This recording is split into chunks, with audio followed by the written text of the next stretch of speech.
guys, I'm making this video for one of my new students, and it occurred to me last night I should have a video like this on my site, sort of give you an idea of how I can get you from just holding the guitar like this in your very first lesson to playing that song.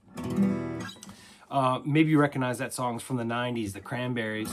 It's called Zombie, and it's a great beginner song. It's a really great song to start with for a lot of reasons, but it's also super accessible, and it's such a popular a tune that most people have heard it before, so it's not like you're trying to teach them something that they've never played.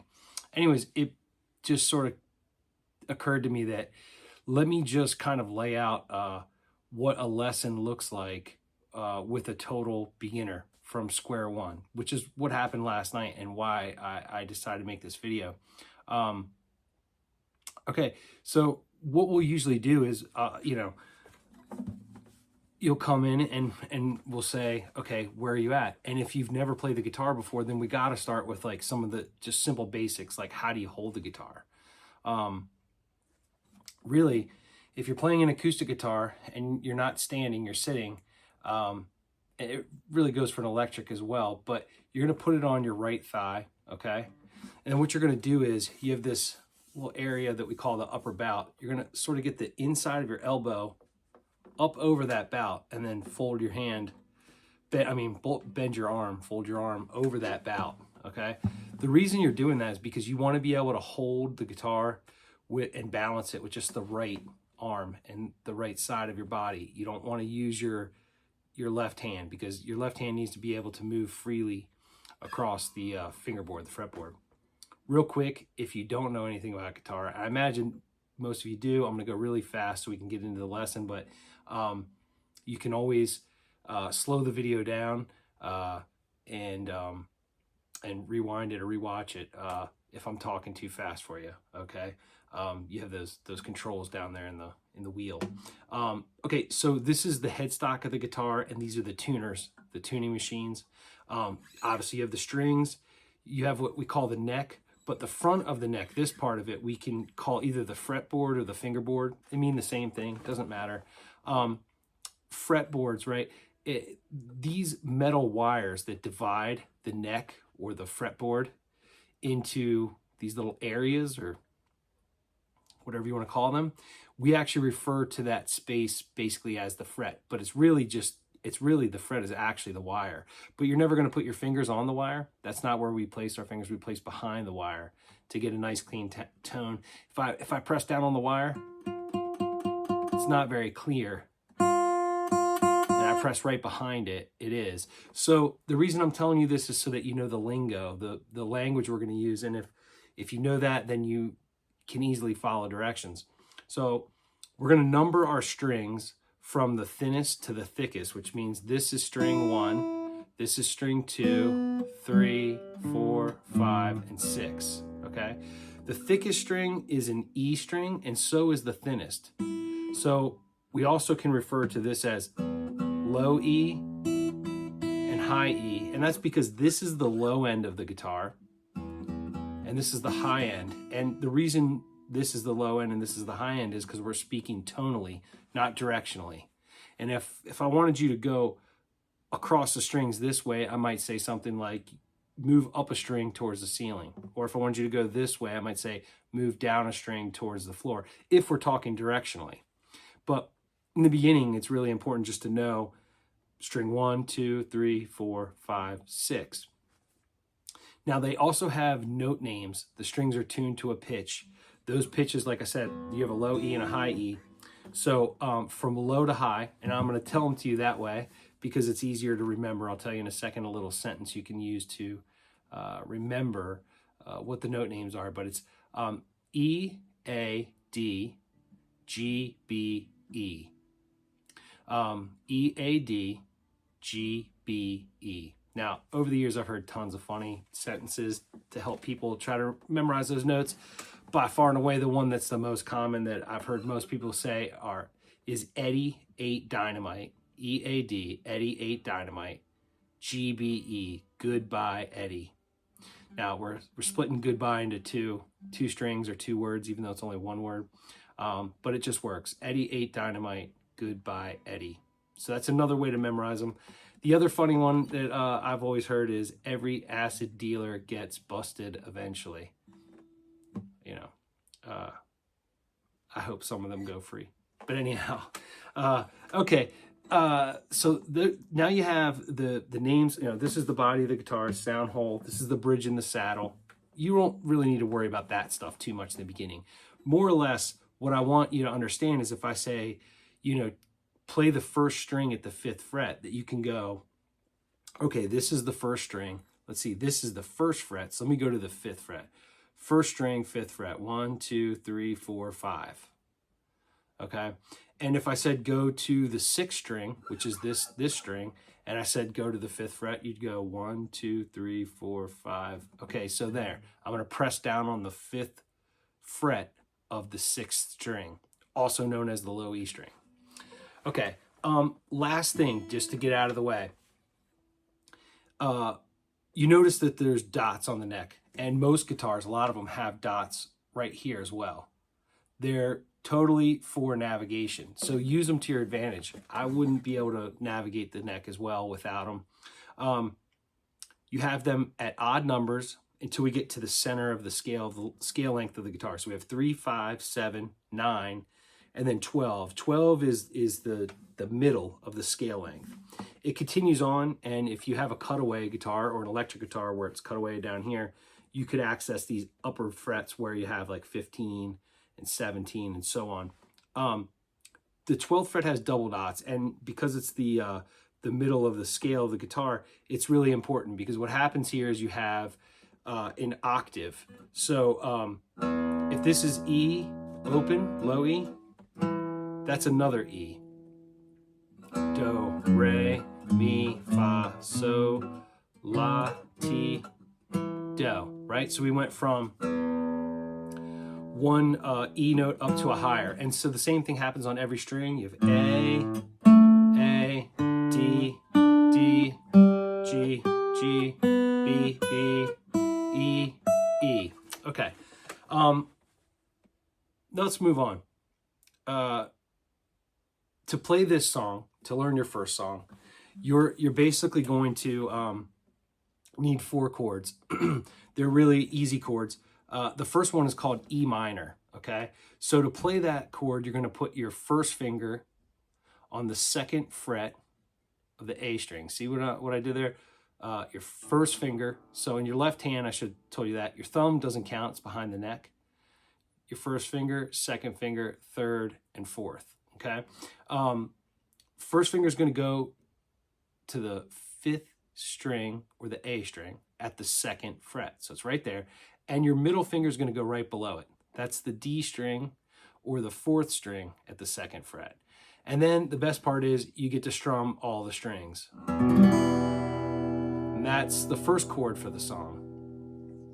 I'm going to address the pick in just a minute. The next thing you're going to do is you're going to take your 2nd finger, your middle finger, and you're going to move it to the 3rd fret of the A string. You're going to take your first finger and move it down 1 string towards the floor, okay, to the D string, 2nd fret. So now I have my middle finger on 3A and my first finger on 2D, and I'm gonna play from the A string down to the floor. I'm pushing my pick through all the strings except for this low E. Okay, good news. The next chord shape is really hard. All you have to do is move those 2 fingers up a string each towards the ceiling.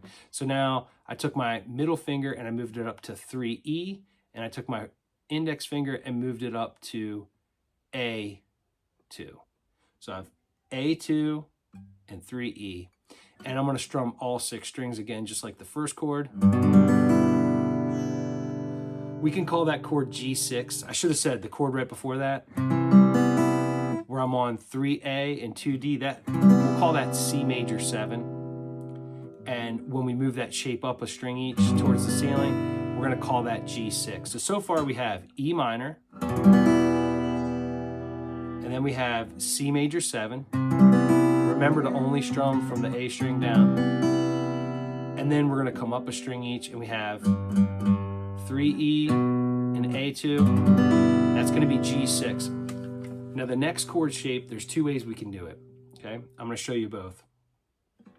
You could take your first finger and play at the second fret of the low E, and your second finger and put it on the G string, right? So remember, just count up or say your sentence.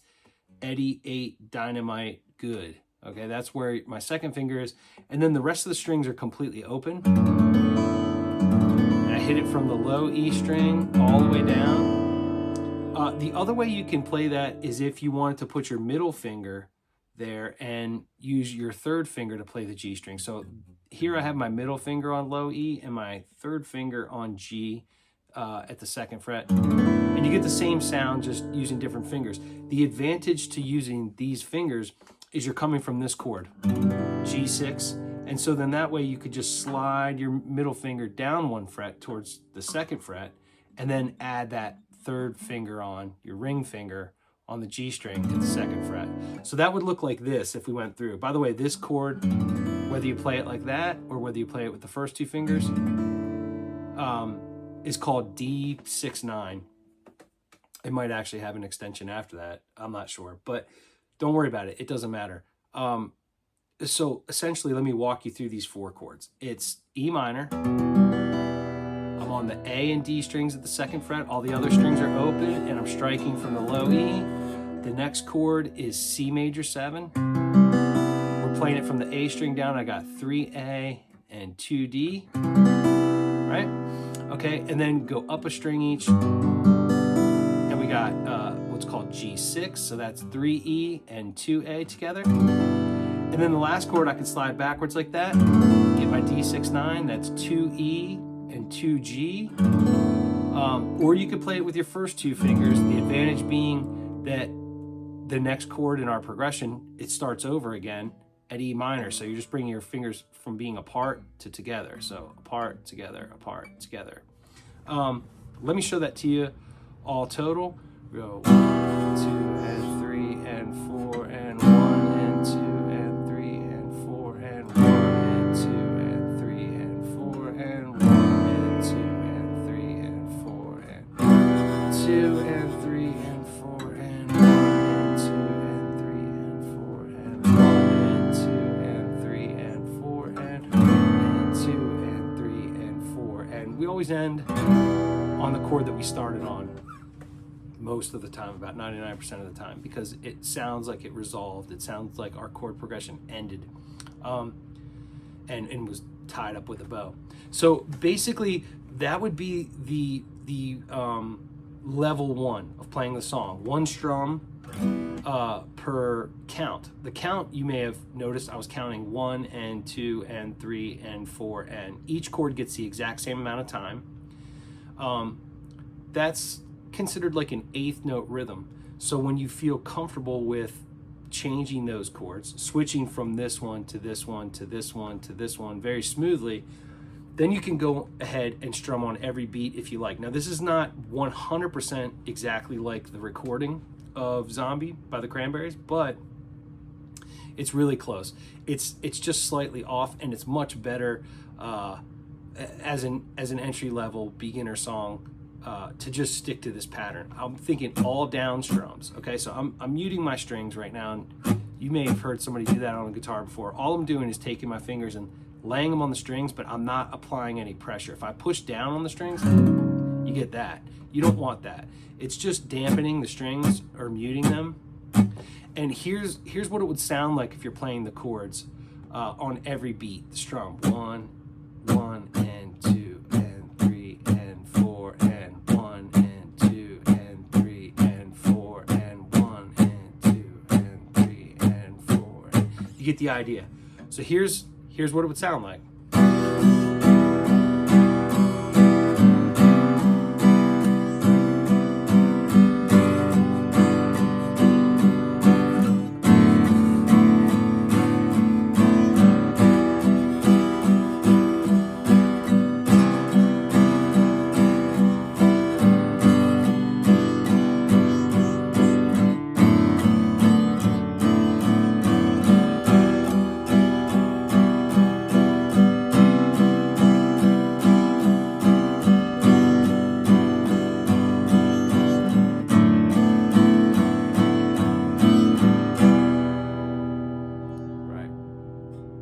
there's a slight variation to the chord progression towards the end of the song when you listen to the actual recording, but really just don't worry about that right now. This is, you can mostly play the entire song just like that. So again, what you really want to focus on is the timing and the rhythm once you have the chords down. So there's no shame in just playing that one strum and really working on getting your timing right, because you don't want to go 1 and 2 and 2 and that just sounds horrible, right? What you want to do is go as slow as you have to go to keep the rhythm and the timing consistent, but stay on the beat. And then that way, even if you go in super slow, it will still sound like the song. It'll just sound like a slower version. And as you get more comfortable with the chord changes and the rhythm, you'll naturally level up and graduate the speed of it until it gets to the tempo or the speed of the actual recording. So I would say, start something like this, like 1 and 2 and 3 and 4 and 1 and 2 and 3 and 4 and 1, 2 and 3 and 4 and 1 and 2 and 3 and 4. And what that's doing is actually giving me a chance to move to the next chord shape before the beats are over. You won't be able to do that once you're strumming on every beat, but it helps in the beginning just to get your fingers used to moving to the next shape, right? The other thing you can do is take your right hand out of the equation completely and just play the chord shape, 1 and 2 and 3 and 4 and 1 and 2, right? But what I did was I started moving to the next chord before I was done counting. So I was like 1 and 2 and 3 and 4 and 1 and 2 and 3 and 4 and 1 and 2. Once we start strumming 1 and 2 and 3 and 4 and 1, I got to be right on the beat. 4 and 1, 2 and 3 and 4, 2 and 3 and 4. Because you if you're late, then it won't sound good. But look, 1 and 2 and 3 and 4 and 1 and 2 and 3 and 4, 1 and 2 and 3 and 4, 1 and 2 and 3 and 4. Okay, if you made it this far in the video, congratulations, you had your first official guitar lesson with me. What I do in the first lesson varies from student to student, but this is a really good starting place for a lot of people. I just want to say, if you did stay this long, I appreciate you watching the video. Try to give me a like or subscribe, and it really helps out and gets the videos viewed more, which helps me and the algorithm, and then I can make more videos. One little thing I'll just throw in there for fun is a little intro guitar solo.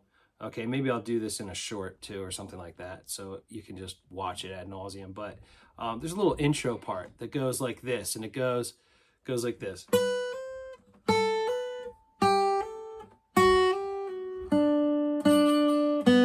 Right, what that is I'm going 7 to 8 on the high E, and I'm hammering down. And then I'm moving back and I'm going 5 to 7, and then 3 to 5, and then 2, 3, 2. That's all on the high E, and then the B string. Okay? All right, I hope that was fun.